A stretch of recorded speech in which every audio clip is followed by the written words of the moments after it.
Hello, my name is Victoria and I teach American Sign Language at TakeLessons. Today we're going to discuss the different types of classifiers in ASL, such as descriptive and plural.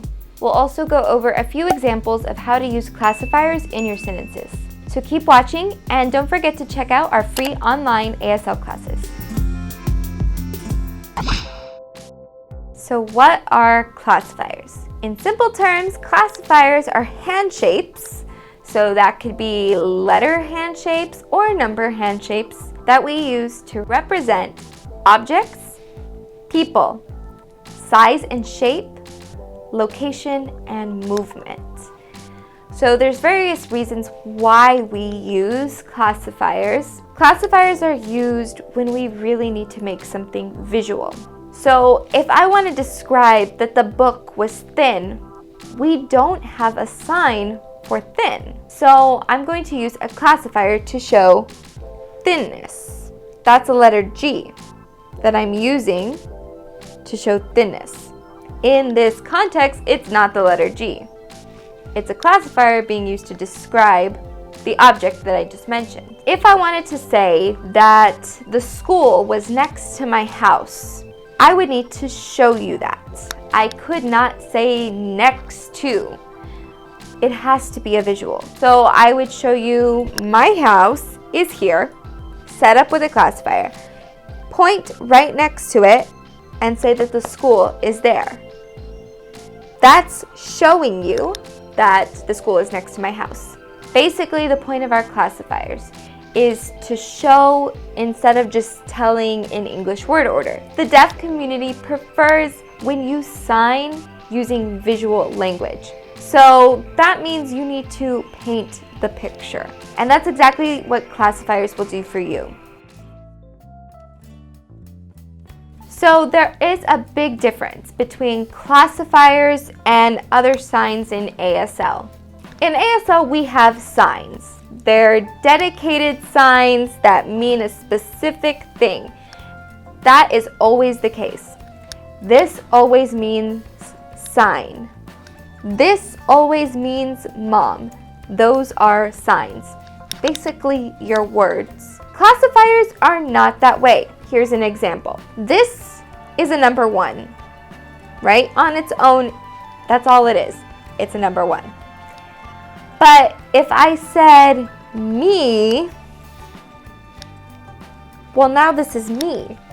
But this doesn't mean me on its own. Only when I use it to represent myself. There was a lamp on the desk, just as an example. I could say the desk, use a B, but in this context, it's going to represent my desk. And then I have to sign a lamp is on top using a classifier A. So classifiers are nothing if you don't give them a name. They always have to be explained beforehand and then used to describe. So on their own, they are not signs. They're just hand shapes, letters and numbers that can change depending on how you use them. You may wonder, is there an English equivalent to classifiers? Not really. In English, we say things exactly in our English word order, word for word for word. We say things like in, on, under, all those different words, which we don't use in ASL. So again, going back to the example of a lamp being on a desk, all I say is the lamp is on the desk. In ASL, my classifiers are there so I can show you where it is. So the desk here, the lamp on top, showing you. We don't do that in English. We just say it. So it is a lot different than our English language. So classifiers can be used for different things. Size and shape, the object itself, usage, so the object in motion, and also its relation to something else. Let's go through a few examples of each. The first one is size and shape. If I wanted to show you a stop sign, for example. There's not an exact sign for sign, as in a stop sign. So I would say stop. With my classifier 1, I would kind of outline the shape of a stop sign. Here's another example with size.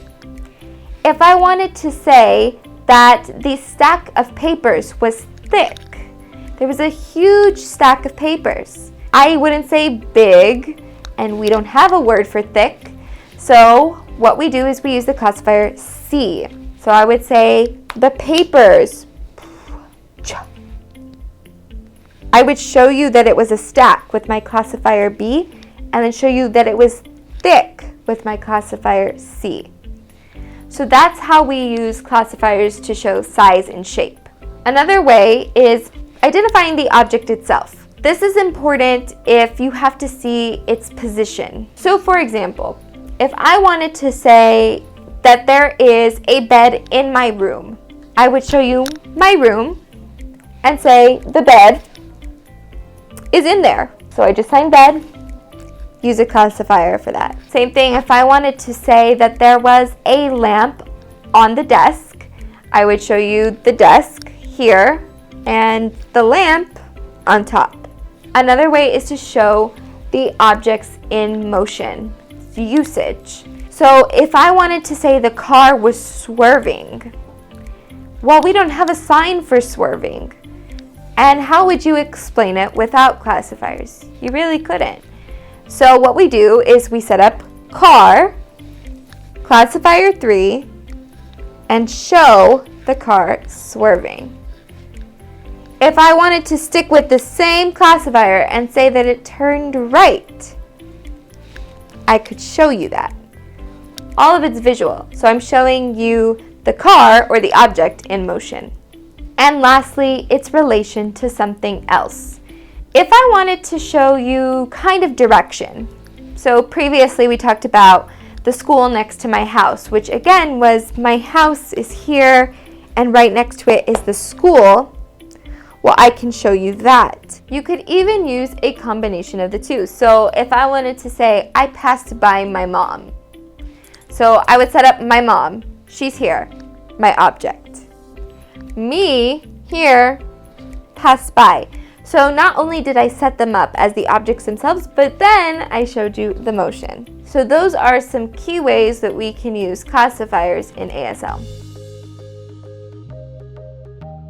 So before you use a classifier, you must give it a name, meaning you have to have it set up, meaning that you identified the object with its correct sign, finger spelling, whatever it is, the object has to be set up first. Then you can go on to show its movement, its position, its relation to something else, or its size and shape. For example, I can't just say,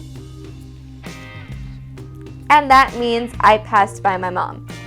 Because this doesn't mean mom, this doesn't mean me.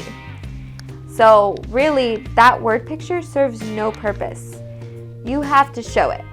My mom, here, me, here.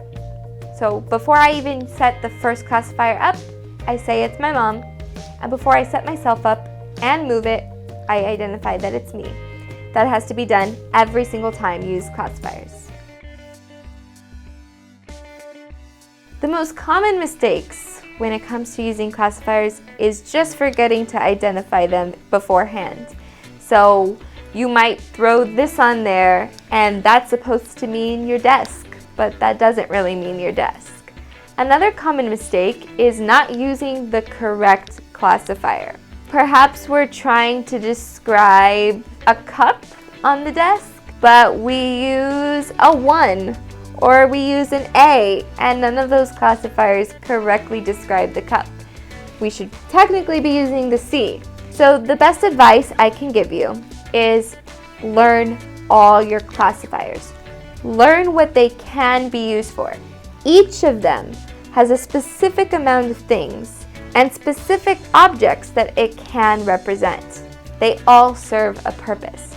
So learn about those purposes before incorporating classifiers into your sentences. Which type of classifiers are your favorite? Leave a comment and let us know. And if you enjoyed this video, consider subscribing so you can receive more helpful ASL lessons.